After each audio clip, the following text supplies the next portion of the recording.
This is World to Win, bringing you the latest news and analysis from a socialist perspective. Hi everyone, and welcome to episode 61 of World to Win. It's really exciting to be here because we are going to talk today about something that is very close to my heart, and that is Britain. We've seen so many things happen recently in basically every field that is possibly imaginable in Britain. So I'm really looking forward to kind of discussing it and maybe sharing with the international a little bit of what we've been doing here in Britain. Before we start though, I do want to say that Toya's not going to be here. Unfortunately, she's not feeling well, so please leave comments to tell her to feel much better.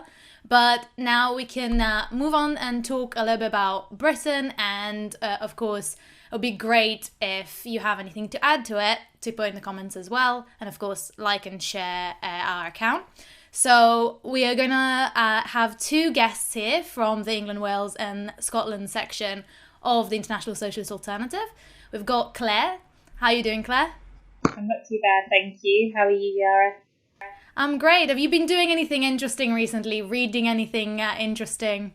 Well, I've been trying to help draft some of our documents for the Congress we're going to be having in March in England and Wales. So I've been trying to get to grips and get my head around what the perspectives are for Britain. So hopefully that's going to be helpful for tonight's discussion.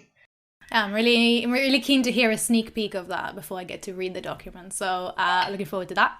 And we also have Tom here. How are you doing, Tom? Have you been reading anything interesting? Hi, Yaara. Let me think. What have I been reading?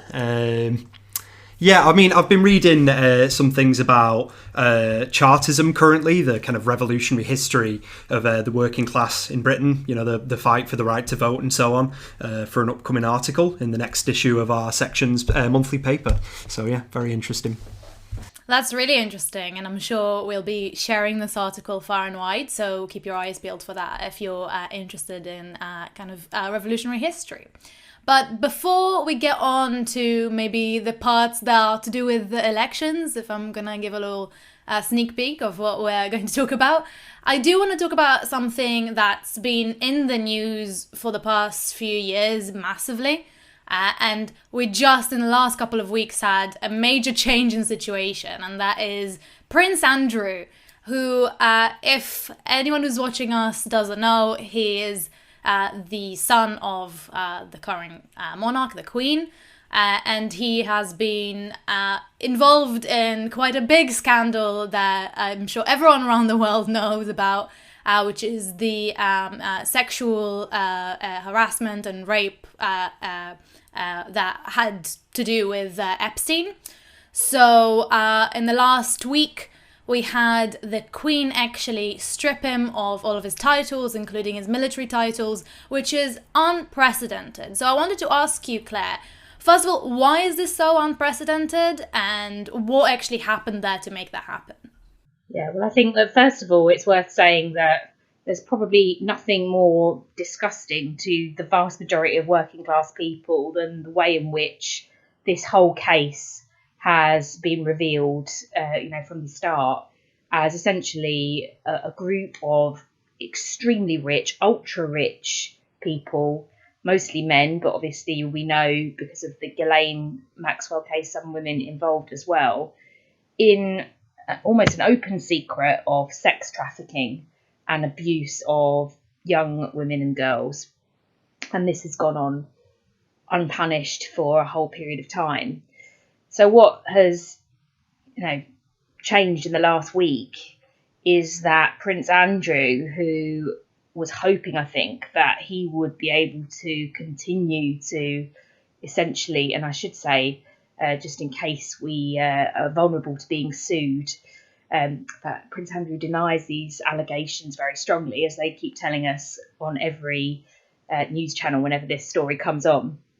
But I think that he thought that based on the position he's got in society, one of immense privilege, immense wealth, proximity to power of every kind, that somehow this just wouldn't end up coming to court, basically. And I think that the fact that the judge in America has made this ruling, which threw out all of Prince Andrew's attempts to prevent Virginia Giuffre from bringing a civil case has, meant that it's clear now that Prince Andrew is not going to simply be able to push this under the carpet.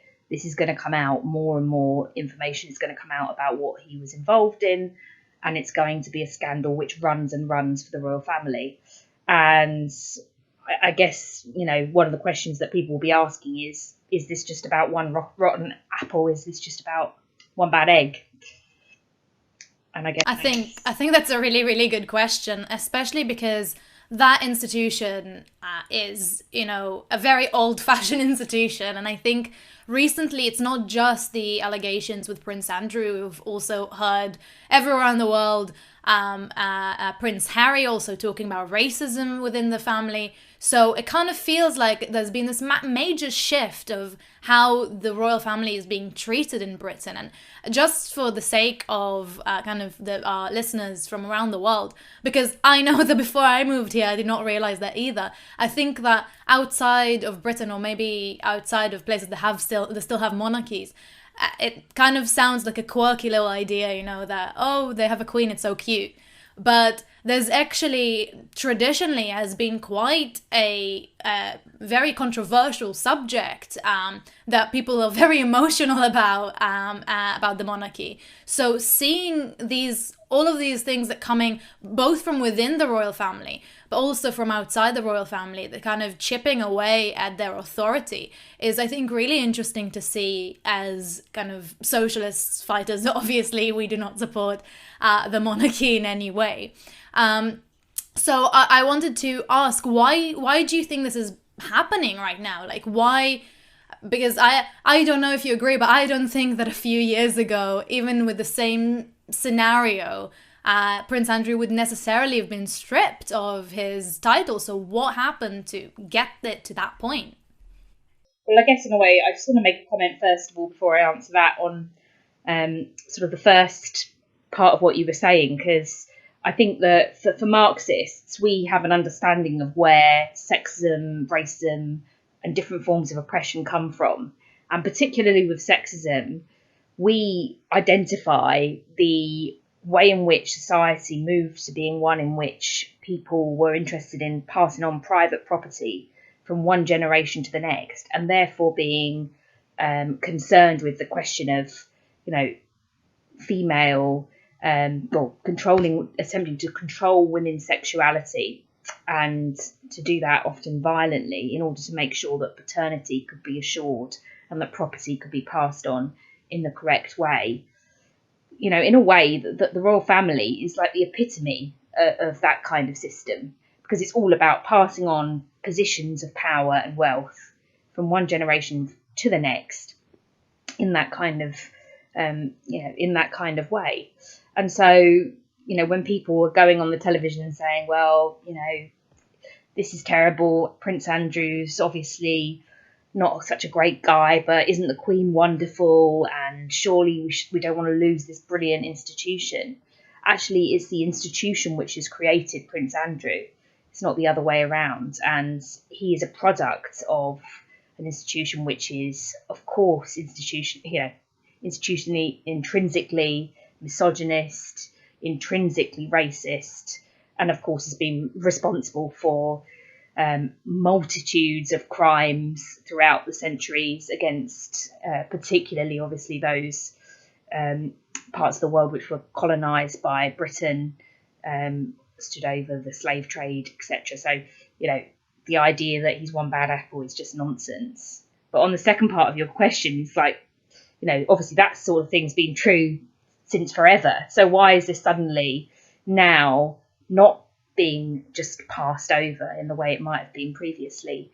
And I think that the answer to that is that we've seen over the last decade or so a new revolt of particularly young women against sexism and especially against violence against women. And we've seen huge protest movements which have stretched across the globe in all different kinds of political contexts, whether it's the Ni Una Menos movement we saw in Latin America, whether it's the women's marches that emerged after Trump's election, whether it's the Me Too movement, which was particularly an online phenomenon, which has now, like I say, spilled out onto the streets in a whole number of cases. And of course, we're even seeing now, absolutely tragically, this week, there was the femicide which took place, or last week, femicide in Ireland of Ashling Murphy, a young woman. And again, something which might have been reported in the news, everyone would have felt terribly sad about it, but maybe wouldn't have sparked that kind of outpouring, not just of grief, but also anger and demand for change. That reflects that things have changed, I think, within our society, and people are not prepared to put up with it anymore. Young people especially are demanding change. Women are demanding change. Working class people are demanding change. And as a result, when this kind of thing starts to come out, when you start to see, when people saw that interview by Prince Andrew on Newsnight, it was clear to me that, that was not going to be the end of it. Just for those of us who haven't seen the interview, he gave, I think, probably the most ridiculous comebacks that I've ever heard to anything. But I think this, like the point that you're making about how these movements in the last few years have changed the consciousness. It's kind of like what he was saying is that he couldn't have possibly been sweating on a dance floor, which is what one of his accusers said, because he can't sweat because of a medical condition. Or it was saying that he was in a pizza restaurant while some of the accusations were happening. And it's just the kind of thing that I think definitely, like, to anyone who knows anything about what's happening in society right now, they would know that it wouldn't pass. But I think Prince Andrew, like you said, is part of this institution that for centuries has seen itself as separate from ordinary people, and it's seen itself as kind of not just separate but also better, and like they can get away with anything. And I think that's not just monarchies around the world. I mean, I think just the story that with Epstein shows that it's all about the power that you have in society, and that power is often financial power. It's often having these means of production. It's having the resources to have authority and to have power over people, and especially over women. But I think it's so entrenched in the royal family that Prince Andrew didn't even think that he needed to give better excuses than these very ridiculous and poor excuses that he did. So if we've had this change, and if we can all point at this and say, no, this is bad, and even the Queen is forced to strip him of his titles, which is a very rare and unusual thing for the royal family to do. Does this mean that the royal family is done, that we're going to have the royal jubilee this year, and that's it? We're saying goodbye to the monarchy? Well, I don't think it's really as simple as that, unfortunately. I mean, first of all, on Prince Andrew himself, I think that we have to say that him being stripped of his titles is not in any way justice for the victims of the Epstein abuse, or, the alleged abuse committed by Prince Andrew himself. And, the vast majority of us obviously don't have HRH in front of our names. That's not some sort of punishment, really. That's frankly just putting him on a par with everybody else. The reality is that if he has committed abuse of this kind, then, it isn't justice just for him to, maybe have to pay some money over to one of his alleged victims. So I don't think that we should hold that up as the end point that we're fighting for. I think, real justice for victims of sexual abuse everywhere requires systemic change, fundamental change. And one of the things that is part of that systemic and fundamental change is removing from power these unaccountable institutions. So socialists are Republicans in that sense. We don't support unelected, unaccountable individuals being given all the power that, the Queen and her descendants have apportioned to them, which includes, for example, lots of things which are talked about as being technical, powers, and it's true that the monarch doesn't generally use these. But, for example, the power to dissolve Parliament, the power to command the standing army, and so on, all of which could potentially be used if the ruling class in Britain felt threatened by a mass movement of working class people, or perhaps by a left government. For example, if we'd seen Corbyn brought to power, you couldn't rule out that some of those powers might have been brought into play to try and frustrate and to prevent him from carrying out pro-working class policies. So I don't think that we have a benign view of the monarchy, and I do think that the mood on the question of the monarchy is changing within British society. I think that there was a period in which, because particularly of the Queen and the way in which she has, at least in terms of the public perception, presented herself. It's not actually true if you look at what she's done. We know that she's interfered much more than has been widely discussed in politics. That came out recently. But there's been a public perception that she's sort of above politics. But I do think that people are starting to see, and the mass of working class people are, aware that isn't exactly how it is. And that's true because of Prince Andrew. It's also true because the next person who's in line for the throne is Prince Charles, who's got a long history of airing his political views on just about every question you can think of, and often they're very reactionary political views. And I do think that there will be a sense that actually this is completely out of date and we need to, change the way that things are done. And I think that will not be separated from the general mood that exists within British society and beyond Britain, obviously, of deep disillusionment with all of the institutions which underpin the failing capitalist system. And so it won't be, this won't be a separate question to the question of how do we get a government which will implement policies which benefit working class people, which will deal with the cost of living crisis people are facing, which will do something about the minimum wage having, risen far behind the cost of living for years on end. All of these different questions which are pertinent to working class people are going to be linked up. And of course, the monarchy and the role that it plays is going to be in the spotlight, just like all of the rest of these rotten institutions. I think that's so true. And, for me personally, on a personal level, this episode is very timely because I actually got naturalized last week on the day that everything happened with Prince Andrew. And I remember thinking to myself just how old-fashioned and not completely out of touch with the consciousness right now. Even the naturalization ceremony was whether you have a huge portrait of the Queen and you need to pledge allegiance to her, all of her heirs and all of her successors. And it's kind of like you're kind of getting to a point where you're thinking, why am I pledging allegiance to this person who was not elected in a time where we're all talking about how important democracy is, and when we're seeing these institutions fall one after the other? But the point that you made at the end there, I think, it really leads us well into the next point, because it's not just those unelected officials that have been getting kind of like heat from working class people in Britain, but also elected officials. We had a huge kind of scandal after Boris Johnson was found to host a party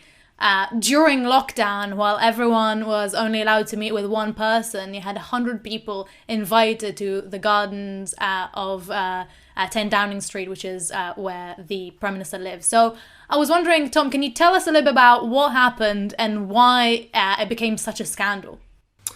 Yeah, well, I mean, these revelations are really just a total bombshell for Boris Johnson on so many levels. When he was first elected, the image that Johnson and the Tories tried to send out was, oh, we have a nation that's totally united behind this guy, behind this prime minister. But of course, it's really fallen down like a house of cards in many ways over the last week or so. First of all, just before, around the Christmas period, there were revelations that last year officials at Number 10, like you were saying, the residents of Boris Johnson, were staging Christmas parties, and they were essentially joking amongst one another about it, essentially, laughing at the millions of working class people who, abided by the lockdown restrictions. But then it turned out that this wasn't a question of a party, it was a question of parties, multiple events. Johnson was revealed to have hosted quizzes, that were in violation of the government's own lockdown restrictions. And then with this revelation of the 100 members of staff being invited to the garden of Number 10 is really kind of, in many ways, the kind of straw that's broken the camel's back. Because when this party took place, dozens of people attending this party, including Johnson himself, as much as he essentially tried to lie about it and cover it up to begin with. This was when it was illegal for meetings of more than one household to actually meet. And I think really what has really struck the worst chord, with working class people in this country is not just the restriction and the breaking of those restrictions, but the just complete dishonesty on show from the Tories at this particular point. I mean, Johnson initially thought, oh, well, I can just sort of hide away and eventually people will stop talking about it. People will stop thinking about this. And that's not taken place. So the result has been going from 1 minute saying, oh, yes, I attended the party and I'm really sorry, but I implicitly thought that it was a work event, which is, it's really been kind of, it's become a laughingstock, really, in many ways, because, who in their mind would actually believe that drinks in the garden of Number 10 Downing Street would be classed as a work event, unless they're just drinking in the garden non-stop, and that is what they count as work. I wouldn't be too surprised about that.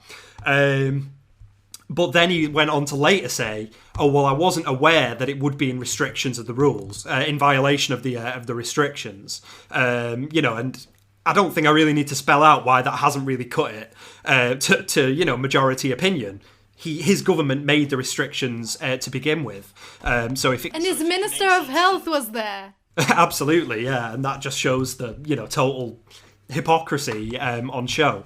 And I think in terms of the question of why this has struck such a negative chord among so many people, in some ways it's quite similar to what Claire was talking about, in the sense of, in the case of Prince Andrew, obviously, a culture of horrendous abuse, of misogyny, of sexism, of abuses of power and privilege within the ruling class, within ruling class circles. And in many ways, this is kind of similarly a class question, because, working class people across the country were being blamed in many cases for the spread of the virus. Workplaces were being kept open and essentially acting like COVID hotspots, purely for the sake of maintaining profits. Students who were, hosting parties in their accommodation were being fined, facing police repression and stuff like that. While at the same time, there's just a total entitlement on show from the ruling class. So it's really kind of fed into what I think is a real mood within society now, that there's almost like one law for the majority in society, the working majority, the working class majority.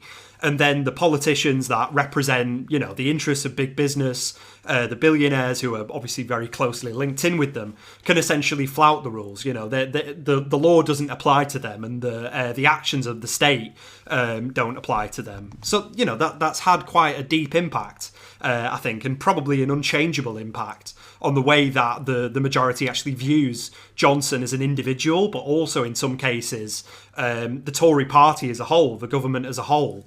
In many ways, it's kind of polarised society along class lines, and I don't think that's going to very quickly disappear anytime soon.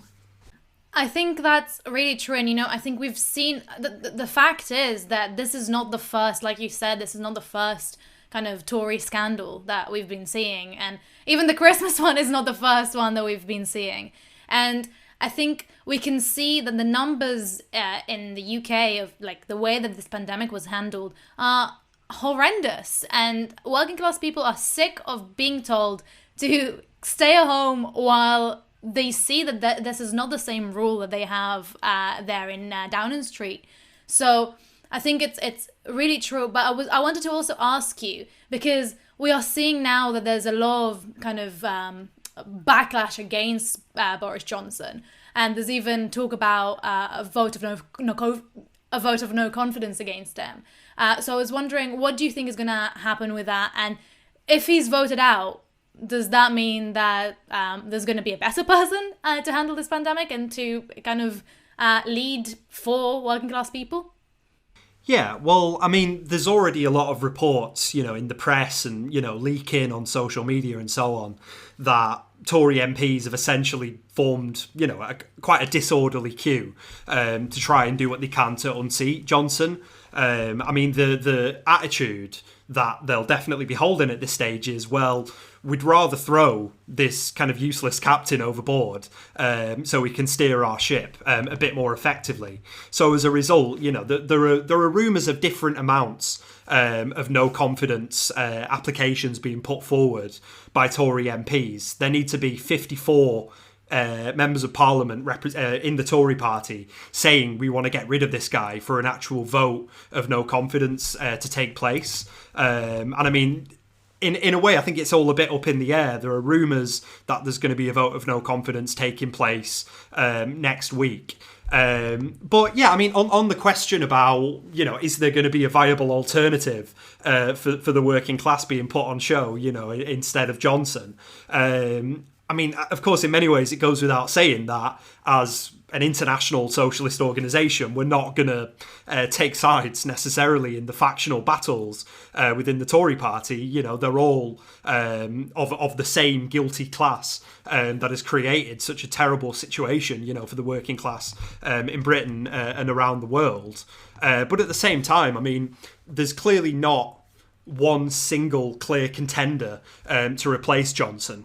Johnson had, when he was replacing his predecessor, Theresa May, he'd clearly done the long game. He'd prepared himself for years in advance. But this crisis that's engulfed the Tories, it's happened at such a quick speed. It's been such a rapid turnaround and such an unexpected turnaround from their own point of view that they don't actually have someone immediately that can provide an alternative. All we can say very, very safely is, any successor isn't going to be something better from the point of view of the working class. Quite the alternative. And of course, it's going to be about building a socialist movement that can provide, a real alternative to fight for system change in a socialist direction. That's clearly not going to be on show from any wing of the Tory party. Also, unfortunately, not on show from the leadership of the Labour Party. So it ultimately is up to socialists organising a resistance, at workplace level and on the streets. I think the point that you just ended on there is something that I wanted to say to kind of lead us to maybe the main part of the discussion today. Because as you said, we can talk a lot about, the monarchy and how terrible they are, and the Tories and how terrible they are.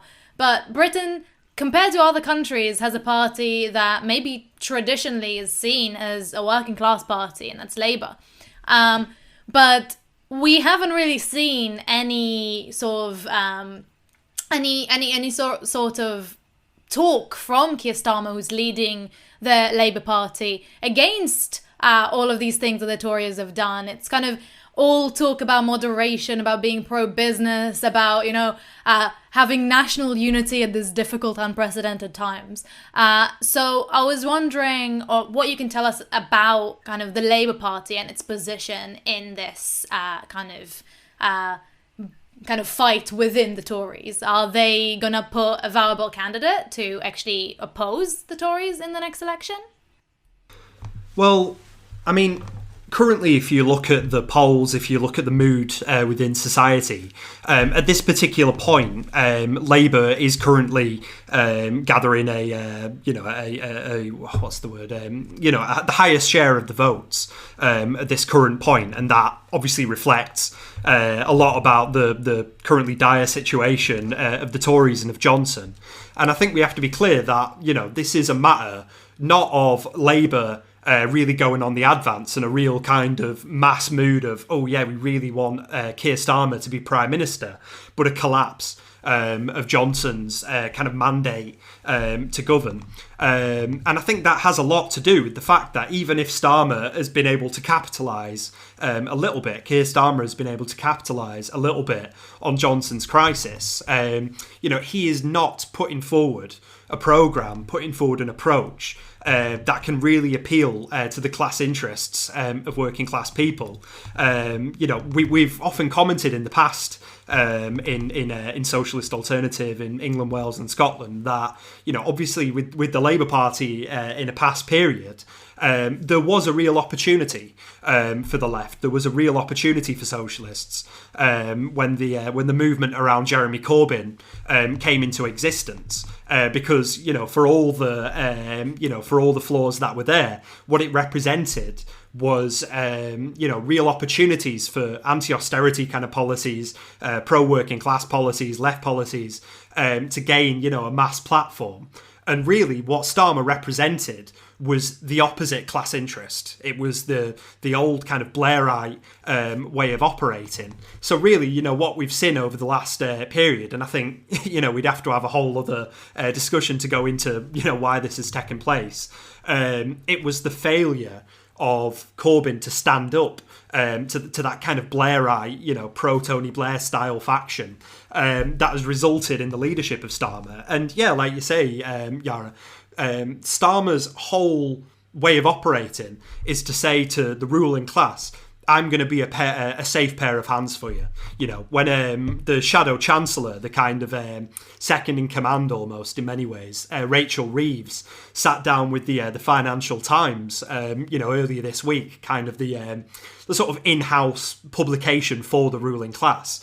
When she was asked, is Labour a party of the working class? She said, oh, well, we're pro-worker, but we're also really pro-business, and kind of emphasised this side of it. And I think that's a good angle to come at it from. At the same time, you have people like Wes Streeting, the Shadow Health Minister, saying, oh, well, we can solve the crisis in the health service, a very deep crisis, by involving private companies, for example, which is, obviously from our point of view and the point of view of any right-thinking person, it is the root of the problem. The capitalist system finding an inroad into the health service. And while Starmer is basically allowing quite literal Tory MPs. There was a Tory MP that defected from the Tories and joined Labour nominally just the other day. While that's happening, Corbyn has still been deprived of his right to sit as a Labour MP under a false allegation of anti-Semitism. So on that basis, I think we're going to have to more and more see that Labour, as much as it's gained in the polls and so on because of the crisis of the Tories, doesn't represent a party that the working class can look towards to provide a lead for its struggles over the next period. As much as we'd like to say that was the case, that is unfortunately not the case at this point in time.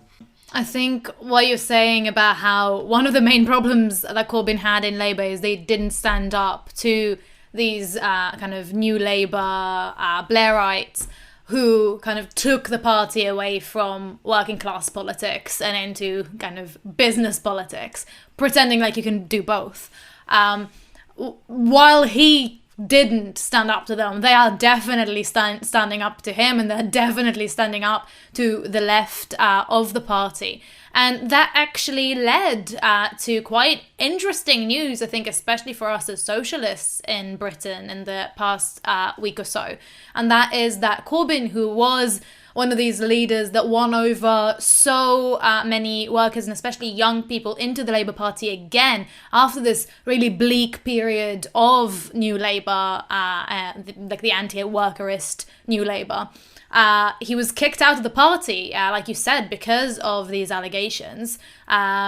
And now he is talking about starting a new party. So I think this is really interesting. And I think also we always say that we want political representation for the working class, and maybe this is a step forward. So I'm really interested to hear what you two have to say about that. So can you please, first of all, explain who Corbyn is and what he kind of like the history of who he is and why we are at this stage where he's starting a new party instead of going with one of the traditional parties?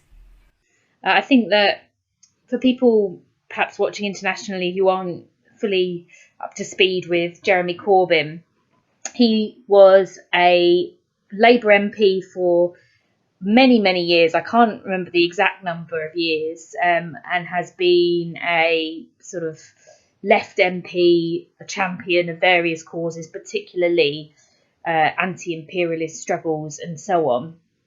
And he was a backbench MP for many, many years under Blair, under Brown, and was a serial rebel in Parliament, so frequently voted against the whip, whether it was voting against the Iraq War, voting against various different Blairite policies and so on. So he was kind of an outsider within the Labour Party. But he was never somebody who supported the attempts that were being made or the calls that were being made to set up a new party to represent working class people. So in a sense, he was kind of imprisoned for all of those years of New Labour inside a party which, really didn't have very much room for him. But in a way, by some sort of by sort of a freak coincidence, the kinds of which, get thrown up sometimes in politics, because of a change to the rules which was made by the right-wing Labour leader, Ed Miliband. Actually, he made these changes with the aim of preventing the left from ever getting a foothold. Paradoxically, the way that he made those changes, which allowed basically anybody, you didn't have to be a member of the Labour Party, anybody in society could sign up for £3 and vote for somebody to be the leader of Labour. Jeremy Corbyn got himself onto the ballot as the kind of routine token left candidate who was expected to fall off the bottom and get an abysmal vote based on a right-wing membership leadership of the Labour Party, because he put forward some very basic things, that he wanted to end austerity, that he wanted to support the struggles of working class people, that he wanted free education, some of those basic demands which the vast majority of working class people are united around, and polls, indicate that, but which no politician was saying. No politician was saying they would nationalise the utilities, nationalise, renationalise privatised services like the post office and so on. Because he put those things forward, and he did so with a national platform that came from having stood to be the leader of the Labour Party, he ignited a spark, and he drew tens of thousands of people, hundreds of thousands of people actually, behind him in what had the potential to be the kind of mass movement which could have transformed Labour into a party which was for working class people. So, he was a figure who inspired huge numbers of people because he offers an alternative. Unfortunately, where things kind of came unstuck was that he was not really prepared to go the full way, and especially actually those people who were around him who declared themselves essentially the leaders of the Corbyn movement without ever having been elected. So people like John Landsman, for example, who set up Momentum, but set it up on a very undemocratic basis. Corbyn, and particularly, like I say, those people around him, they weren't prepared for the fight that they needed to have with the old guards, the Blairites, the right within Labour, who were much more fearful, actually, of someone like Jeremy Corbyn coming to power than they were of Boris Johnson or Theresa May. They would rather see, the truth is, a right-wing Tory government in power than they would somebody like Jeremy Corbyn, who has the potential to inspire working class people to demand more real socialist change, which would threaten the interests of the rich 1%, who ultimately those politicians are there to represent. They are there to represent the interests of big business and the rich, and their only real difference with the Tories is, over who would be the best people to manage capitalism, not anything really fundamental or ideological. So that's who he is, I'd say. I think that's a really good and concise explanation, and I think that we also really talked about kind of the situation that Labour is in right now. And obviously Corbyn was kicked out, but it also makes sense why he wouldn't be working within a party that did everything in its power not to have him become the leader of the party in the first place, and when that failed, did everything to kick him out after. So now he's talking about starting a new workers' party, which I think could be a really interesting and exciting prospect. So why do we think that that's happened right now, and what is needed for this party to actually go where it needs to go? Well, I mean, I think the first important thing to kind of stress here is that the talk of a new party coming about hasn't necessarily been from Corbyn himself. There have been, articles in the press that have kind of hinted at it. There's rumours that people within Corbyn's inner circle, have kind of warmed to the idea of him moving in that direction. So, we shouldn't rule it out, but it's definitely not yet a case that Corbyn has kind of come out and outright said, I'm going to set up a new party. I mean, the reason why this has, come about in the first place is because essentially, like has been said, Corbyn's essentially been, hounded out of the Labour Party and deprived of, his right to sit as a Labour MP. He currently sits as an independent MP for his constituency, which he's, been MP of since the 1980s. And essentially what everybody knows, including Corbyn, I'm sure he will be very aware of this, is Starmer's not going to stand aside. He's not going to fail to stand a Labour candidate against Corbyn. It's really, it's really what Starmer could have hoped for the most, a chance to try and edge Corbyn out of his own constituency, and then try and kind of almost lop the head off a potential, new movement of the left to re-emerge. So the question of a potential new party comes out of that.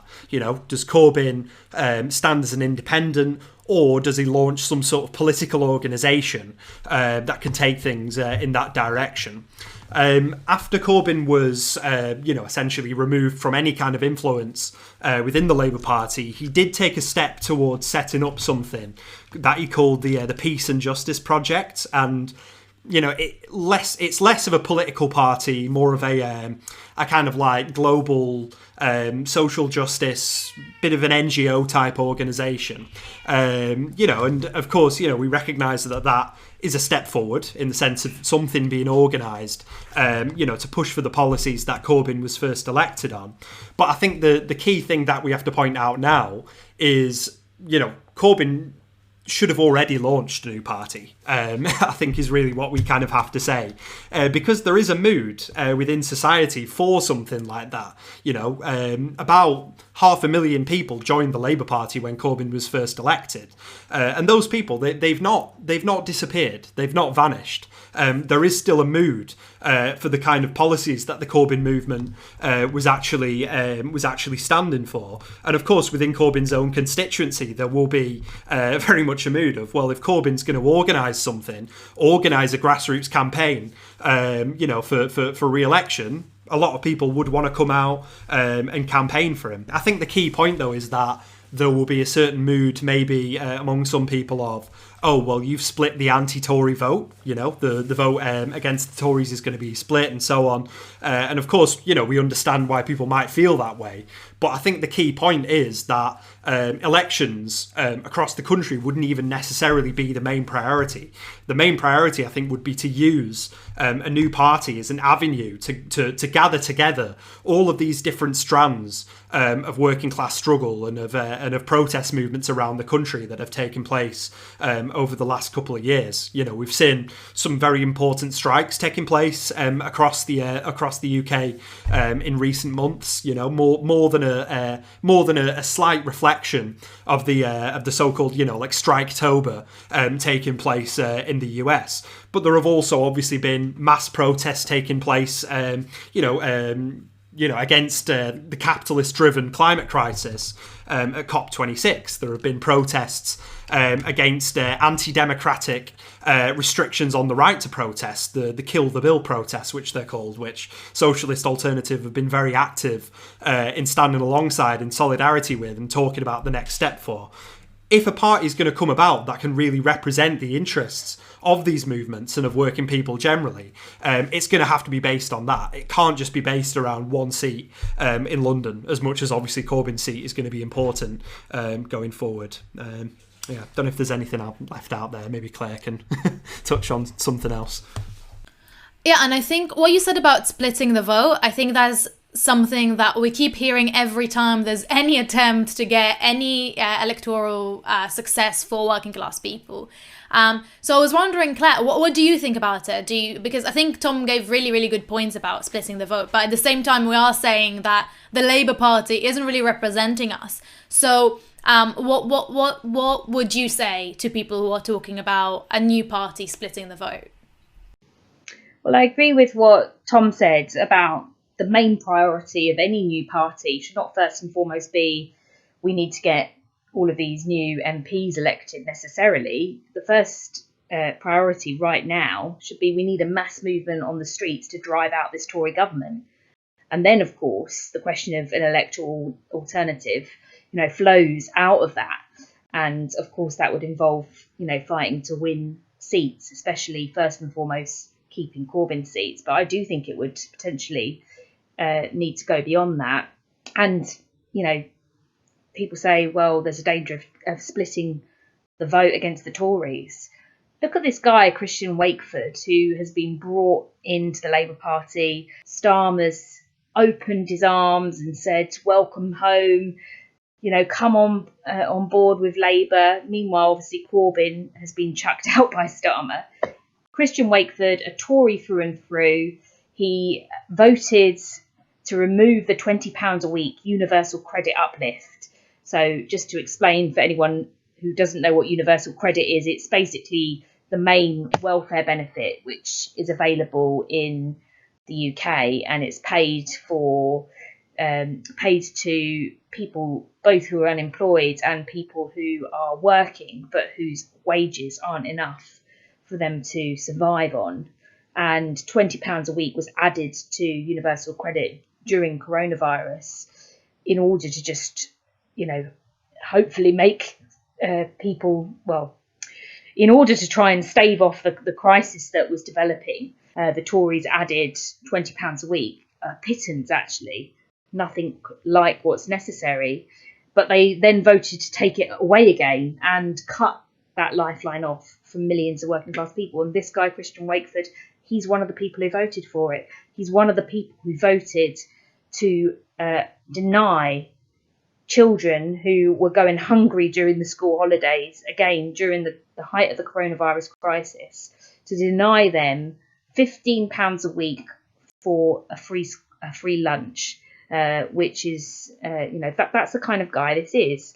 And it's come out today that he's even been literally talking, using the C word when describing Labour and that kind of thing in WhatsApp chats. This guy does not belong in Labour. But the fact that Starmer thinks that he does tells you everything you need to know about the kind of Labour Party he is building. And, who's splitting the vote in that constituency? The people of Bury North, if they get that guy as the Labour candidate the next election, they don't have anybody to vote for who isn't a Tory, do they? And that's unfortunately not just the case in that place, because the fact that Starmer welcomes him indicates that there is a coming together politically of the likes of the Blairite right and large parts of what is the Tory party. In reality, there's very little between them, and you're not splitting the vote. You're giving people the option to vote for somebody who stands on the side of Labour in the traditional sense, by which I mean stands on the side of working people against the billionaire class. And that's what people need.